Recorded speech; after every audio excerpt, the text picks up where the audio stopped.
All right, welcome to another session of GLP's 10 out of 10. This is where we interview designers with the same 10 questions, have a little fun at some trying times here, and see what people's different answers are and compare some notes at the end. So with us today is Steve Lieberman of SJ Lighting. Steven is, without question, one of the best production and best known production designers for some of the very large festivals around the world. Everything from Lollapalooza, EDC worldwide, all of their events, Coachella, Ultra Music. Steven is a premier nightclub lighting designer. Vegas, Los Angeles, New York, you name it. He's an extraordinarily busy guy. And in a world far, far away, when Steven and I were both much younger men, I only ever once dropped a shackle out of the ceiling and almost took Steven's head off. He did actually hit me. I think it was like a nut or a washer at the Roseland Ballroom, and he nearly knocked me out cold. That's the only time it's ever happened. So really, really happy to have you here with us, Steven. So thank you for joining us. Thanks, Brian. It's good to see you. And that was some introduction. So when I need an agent to represent me, I think you might qualify. Okay, so let's get at this. So what was your first show as a designer? I gave it some thought because, you sent me these questions to look at. And I can't actually pinpoint it, but I am certain it was an illegal rave somewhere. Like I've done, as a designer is when I'm trying to pick it up, but I've worked on lots of shows, from the early 90s until my first design probably wasn't until 95 or 96, but it was a rave somewhere in either a warehouse or, in the middle of nowhere, breaking in and stealing electricity and turning lights on. I don't remember what it was, but I'm sure I got in trouble for it. Yeah. Awesome. So coming riffing right off of that, what's the most Spinal Tap embarrassing moment on the show that you're willing to tell us about? Sure. I've told this story, I've shared before throughout the years because it's one of those times where it was just so cliche. I was doing a show in the Dominican Republic. DJ Danny Tenaglia, for those who are dance music fans, probably know who Danny Tenaglia is. And he was performing at the show that we designed on the beach. And I'd been doing shows in the Dominican Republic for a few years at this point in time.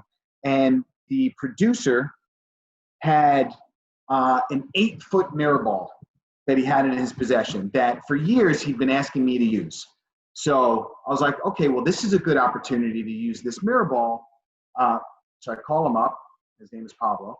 I go, hey, man, do you have this mirror ball available? He goes, yeah. I go, you have a motor for it, right? Because I'm not going to hang a mirror ball if it doesn't rotate. He goes, no, absolutely. And he had this deep, scratchy voice. Steve, we have this mirror. We have the motor. Don't worry. No problem. Everything in the Dominican Republic is either no problem or big problem, right? So I get down there, and we're setting the show up on the beach, and I ask him to see the motor. He's got it. I mean, they wheeled this thing over. I mean, the motor's this tremendous device. Never seen anything like it before. I go, great. So they build the show. They're working on it. This was the day before the show, so we didn't have a lot of load-in time. The day of the show, the production manager, this man named Marino, comes over to me and goes, Steve, we have a problem. And I go, what, Marino? The mirror ball motor doesn't work? He goes, the mirror ball motor doesn't work. I go, what's a problem? It's kind of a big problem. It's like the centerpiece of everything. He goes, don't worry about it. I have a guy coming down. He's going to fix it. I go, okay. So this guy shows up with an arc welder and like no other fucking tools. I go, what are you going to do with a welder? He goes, let me get up there and take a look.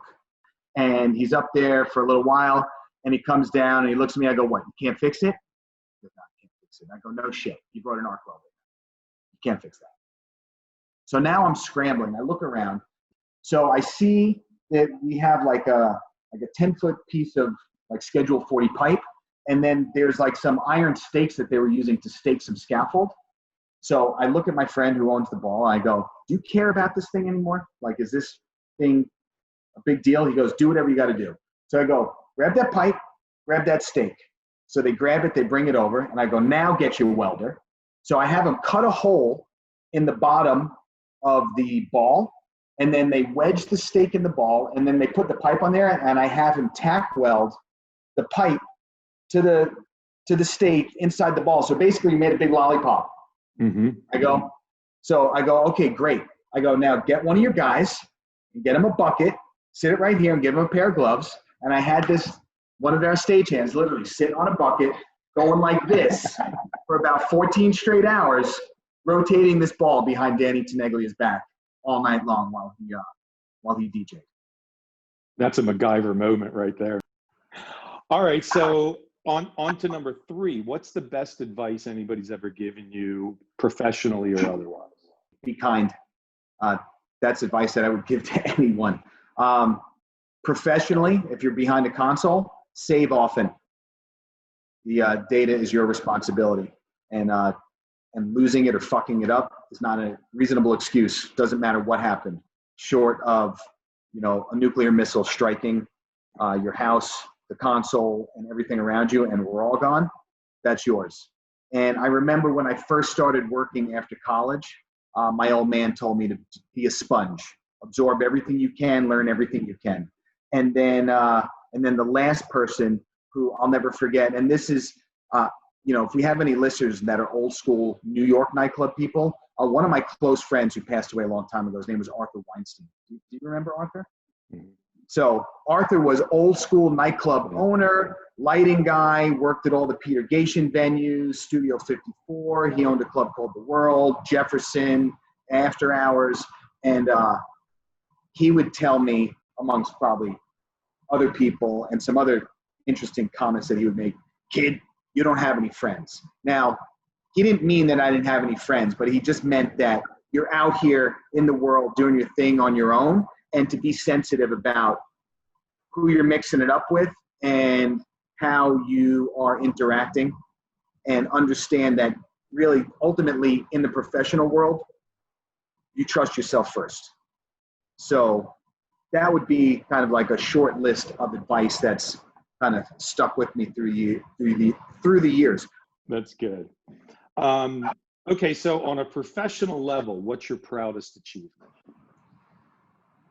It's kind of a broad stroke there. I'm very proud of where I am today in the industry. My friends and colleagues that I've known throughout the years, new and old, and building a company from literally less than zero. Actually, the first business that I owned, I started with a friend of mine who had already started it, and I basically ended up in debt because I went to my accountant with this entity that I signed my name on. He goes, "You dumbass. You now owe all the taxes that he didn't file from last year," with no business to do. So literally built my professional career from a negative situation and have, built it to where I am now with a lot of fortitude and determination. So I would say that's my proudest moment as far as like design work and things like that. It's like saying, which one of your children do you love the most? I love them all. They all have a special place. That's awesome. So being an extremely busy, and when we're not in quarantine, world traveling type of a guy, what do you do in your downtime? So I am a pilot, as you know, and I own a small aircraft. So I enjoy doing that. So I use that for business and for pleasure. So I can get anywhere regional, from San Francisco to San Diego, Las Vegas, and anywhere in between. And I play golf a couple days a week, and I'm a mountain biker. Awesome. That's fantastic. Yeah.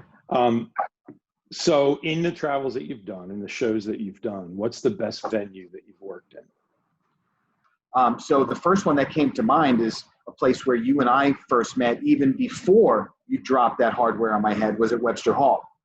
Yeah. Right? So Webster Hall meant a lot to me because it's where I met a lot of people in the industry. I met yourself, Jim Gerbig, who I worked for back in the day in New York. Tony Perez and I worked in there together. And when I lived in New York, I was one of the LDs in the Grand Ballroom. So that room has meant a lot to me over the years, although I have not set foot in the place in a decade or more. when I think back about my career and the places I've been and the places I've worked, that place stands out. Then there's other venues, another New York venue that stands out for me, Crowbar. When we did Crowbar in New York, that was just one of those nightclubs that just kind of really changed the landscape of nightclub culture. So that's left a legacy. Marquee in Las Vegas and maybe Live in Miami. I would say those are top 4 as far as influential on my career. That's pretty special. That's awesome. Yeah. So in this moment of sort of lockdown, some of that's letting up, but during the whole quarantine, what's the one album or artist that you couldn't live without? I don't binge necessarily on an album. Spotify has been the most fantastic application since my musical journey. So I have playlists of genres that I like. So it just depends on where I am during the day. For those who know me personally, I've always been a dance music fan. So I've never been in festivals like dance music festivals and nightclubs because I couldn't get a job anywhere else. It's because I wanted to be there. I'm a fan of the music. I enjoy that culture and that style and all of it that goes with it. But to be honest, I love everything short of like going into chamber music or like free jazz, which isn't music to me. I just enjoy music. That's cool. That's cool. If you could go back in time, this is question number 8, what advice would you give a teenage version of Steve Lieberman? Invest and enjoy, right? So you have to be able to balance those two things. When you're young and you get into the industry, whatever industry you get into, you're untouchable. Nothing can hurt you. There's no cares in the world. You can fall on your face 1,000 times. It doesn't mean anything.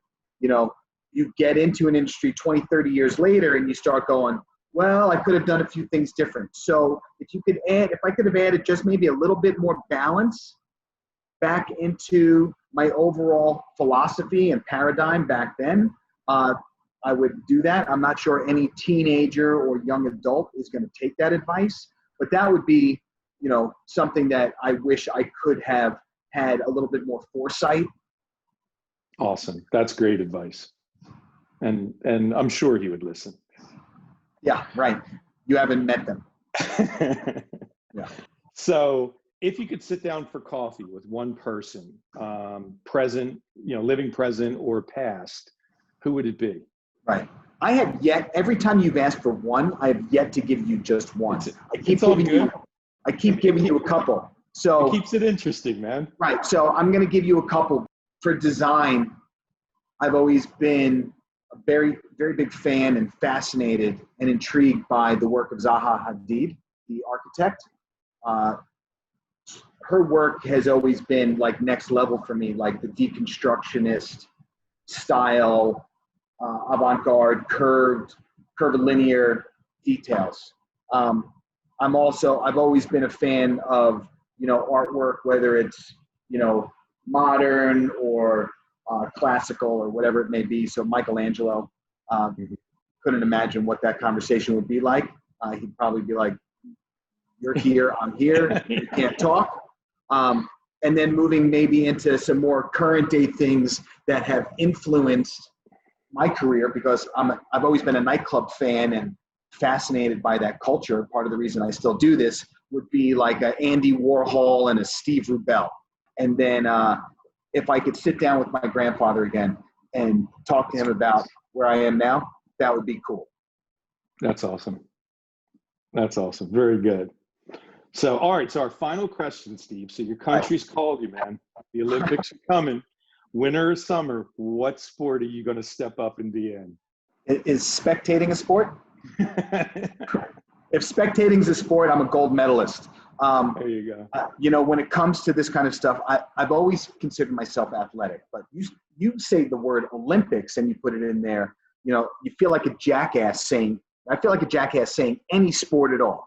But the ones that, I'd at least be able to not even be competitive, but at least not die. I guess I would be snowboarding or Yeah, probably just snowboarding, I guess, when it comes to the Olympics. There you go. That's awesome. Trying. Well, thank you, man. Thanks for spending the time with us. Thanks for Yeah, sharing. my pleasure. My pleasure. And you know, again, thanks for the positive vibes, dude. We're fighting the fight. Stick with All it. right. You got it. Be well, Stephen. Thank you very, very much. Thanks, Brian. Take care.